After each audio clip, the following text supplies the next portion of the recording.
నేను ఎక్కడుంటానో ఎక్కడో నాకే తెలీదు. ప్రపంచం అంటే ఏంటో కూడా తెలియదు. నాకే ఇవాళ ఇంతమందిలోకి తీసుకొచ్చారంటే నిజంగా సోషల్ మీడియాకి థ్యాంక్ యూ.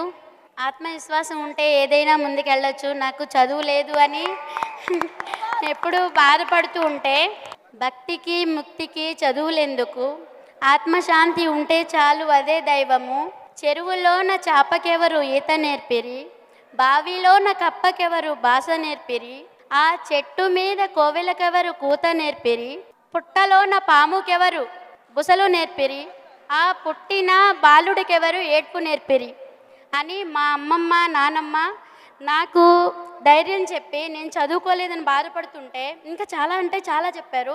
కానీ చదువు ఒక్కటే కాదు, నీ ఆత్మవిశ్వాసం ముందర పని అనేది నేర్చుకుంటే మనం చేసిన దానికి ప్రతిఫలం ఆశించకుండా ముందుకు వెళ్తే అంతా మంచి జరుగుతుందని చెప్పారు.